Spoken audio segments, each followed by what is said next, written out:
నమస్తే అండి అందరికీ. 78 సంవత్సరాల స్వతంత్ర భారతదేశంలో ఈరోజు కూడా స్త్రీకి స్వేచ్ఛ సమానత్వం ఉందా? ఈ క్వశ్చన్ ఇప్పుడు ఎందుకు అరైజ్ అవుతుంది? మీ ముందుకు ఈ క్వశ్చన్ ఎందుకు పెడుతున్నానంటే, రీసెంట్గా సినీ ఇండస్ట్రీకి సంబంధించిన యాక్టర్ శివాజీ గారు, ఆయన చాలా సీనియర్ మోస్ట్ యాక్టర్ కూడా, ఉమెన్ డ్రెస్సింగ్కి సంబంధించి వాళ్ళు ఎలాంటి డ్రెస్ వేసుకోవాలి ఏ సందర్భంలో దాని గురించి ఆయన డెరగటరీ కమెంట్స్ చేశారు. ఇప్పుడు ఆ మాటలు నాకు యాజ్ ఇట్ ఈస్గా చెప్పడం కూడా ఇష్టం లేదు, కానీ ఇన్ని సంవత్సరాల స్వతంత్రం భారతదేశంలో మనం ఎందుకు ఇంకా ఉమెన్కి సంబంధించి వాళ్ళు ఎలాంటి డ్రెస్ వేసుకోవాలో డిసైడ్ చేస్తున్నాము? వాళ్ళకు ఒక ఒక మన ఇంటి తల్లి, ఒక చెల్లి గురించి మీరు ఆలోచించండి. ఒక గుడికి వెళ్ళాలన్నప్పుడు వాళ్ళు ఒక విధంగా తయారవుతారు, ఒక విధమైన బట్టలు వేసుకుంటారు. లేదు ఒక పార్టీకి వెళ్ళాలన్నప్పుడు ఇంకో విధంగా తయారవుతారు. వాళ్ళు ఎలాంటి డ్రెస్ వేసుకోవాలి అని చెప్పడానికి మనం ఎవరం? అలా ఎందుకు మనం జడ్జి చేయాల్సిన అవసరం ఏముంది? మీరు క్షుణ్ణంగా గమనిస్తే సినీ ఇండస్ట్రీలో ఇప్పుడు ఆయన ఏం చెప్పారు? ఇలాంటి బట్టలు వేసుకొని ఇలాంటి వేదికల పైన రావద్దు అని అన్నారు. మరి అలాంటి బట్టలు వేసుకోకుంటే వాళ్ళకు వేషాలు రావు కదా, సినిమాలలో ఛాన్సులు ఇవ్వరు కదా. వాళ్ళ ప్రొఫెషన్కి తగ్గట్టుగా ఆ డ్రెస్అప్ పై వస్తారు ఆ ఉమెన్. వాళ్ళలో చాలా మందికి అలాంటి డ్రెస్సులు వేసుకోవడం ఇష్టం కూడా లేకపోవచ్చు, కానీ అది వాళ్ళ ప్రొఫెషన్. ఆ ప్రొఫెషన్ని గౌరవిస్తూ వాళ్ళకి అవకాశాల కోసం అలాంటి డ్రెస్సులు వేసుకొని వస్తారు. కానీ మీరెవరు? అలా మనం జడ్జి చేయకూడదు కదా. ఇంకొకటి, as a man, what is your qualification to question her dressing style? It is your responsibility to take care of your own thoughts. You are nobody to judge her by the way she dresses. ఆమె ఎలాంటి dress వేసుకుంది దాన్ని బట్టి ఆమె క్యారెక్టర్ని decide చేస్తారా మీరు? So లేకపోతే వాళ్ళు వేసుకున్న డ్రెస్సును బట్టి మీ వికృత బుద్ధిని ప్రదర్శిస్తారా? సో ఇలాంటి ట్రెండ్ అనేది సమాజంలో మంచిది కాదు.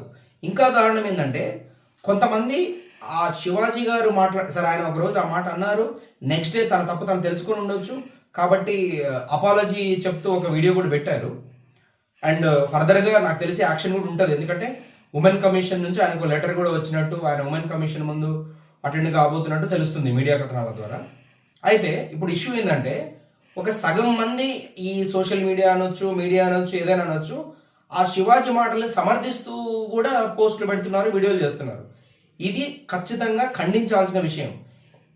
ఇలాంటిది ఇంతకుముందు కూడా జరిగింది. ఇప్పుడు ఆ చలపతి రావు గారు అని ఒక సీనియర్ మోస్ట్ యాక్టర్ ఉండేవారు, ఆయన అండ్ ఈవెన్ బాలకృష్ణ గారు కూడా ఇట్లాంటి పబ్లిక్ డయాస్ పైన సినిమాకి సంబంధించిన యాక్టివిటీ జరుగుతున్న ఆ సందర్భంలోనే ఉమెన్ పైన నీచమైన కమెంట్స్ చేశారు.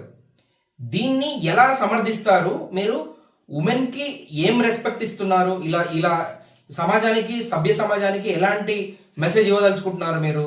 వాళ్ళ బట్టల గురించి మాట్లాడి, వాళ్ళ వేషధారణ గురించి మాట్లాడి, ఇది మన దేశంలో ఈ మధ్య కాలంలో పెట్టరేగిపోతుంది. ఏ ఉమెన్ అయినా తన వ్యక్తిగత స్వేచ్ఛ ఉంటుంది, తనకు నచ్చిన బట్టలు వేసుకోవచ్చు, తనకు నచ్చిన ఆహారాన్ని తను ప్రదర్శించవచ్చు. మనం ఎవరు అలా డిసైడ్ చేయకూడదు, జడ్జి చేయకూడదు. ఇండియన్ కాన్స్టిట్యూషన్ ప్రకారం ఆర్టికల్ 15 దాంట్లో క్లియర్గా ఏం చెప్తారు? You should have equal respect to women. Article 14, article 15 and ఇంకా మన ఫండమెంటల్ రైట్స్లో ఉన్న చాలా ఆర్టికల్స్ ఉమెన్కి సంబంధించి చాలా విషయాలు చెప్తాయి. వాటిని మనం యాజ్ ఇట్ ఈస్గా ప్రాక్టీస్ చేస్తే సరిపోతుంది. వాళ్ళకి స్పెషల్ రైట్స్ ఇవ్వాల్సిన సందర్భంలో స్పెషల్ రైట్స్ ఇవ్వాలి, కానీ ఇవ్వాల్సిన రైట్స్ ఇవ్వకపోగా వాళ్ళని తక్కువ చేస్తూ మాట్లాడడం అనేది ప్యాట్రియార్కల్ మైండ్ సెట్కి సంబంధించింది. ఇది మారాలి. నేను మారాలి, నువ్వు మారాలి, అప్పుడు సమాజం మొత్తం మారుతుంది. వాళ్ళకి కావాల్సిన రైట్స్ వాళ్ళకి ఎప్పటికీ ఉండాలి. ఇంకొకటి, ఫండమెంటల్ డ్యూటీస్లో ఒక పర్టికులర్ ప్రొవిజన్ పెట్టుకున్నాం మన కాన్స్టిట్యూషన్లోనే. ఏమని? Any derogatory comment or any derogatory practice against women should strictly be prohibited. అంటే ఏంది? మన ఉమెన్కి సంబంధించి ఎటువంటి అవమానకరమైన వ్యాఖ్యలు చేయకూడదు. వాళ్ళకి ఇవ్వాల్సిన గౌరవాన్ని వాళ్ళకి ఇవ్వాలి, వాళ్ళ డిగ్నిటీని కాపాడాలి, వాళ్ళకి సపోర్ట్గా నిలబడాలి. ఇప్పుడు మనం జనగలం పార్టీ తరఫున ప్రెసిడెంట్గా నేనేమి మీకు డిక్లేర్ చేస్తున్నాను ఈ సందర్భంగా అంటే, ఇలాంటి ఉమెన్ పైన ఇలాంటి అనుచిత వ్యాఖ్యలు చేయబడడానికి కారణం వాళ్ళు పొలిటికల్ ఎరెనాలో లేకపోవడమే. 50% జనాభా ఉన్న భారతదేశంలో మీరు మన ఆ, స్వతంత్రం వచ్చిన దగ్గర నుంచి ఈ రోజు వరకు చూసుకున్నా కూడా ఒక 15-20% ఉమెన్ కూడా పాలిటిక్స్లో లేరు. సో ఉమెన్ పాలిటిక్స్లో ఉంటే వాళ్ళకి సంబంధించిన లాస్ చేస్తూ ఆ లాస్ ఎన్ఫోర్స్ చేస్తూ వెళ్తే ఇలాంటి వ్యక్తులు ఎవరు ఇలాంటి వ్యాఖ్యలు చేయాలన్నా కూడా చాలా భయపడతారు, వాళ్ళని వాళ్ళు సరి చేసుకుంటారు. సో ఇక్కడ women participation is very necessary and it is the need of the hour.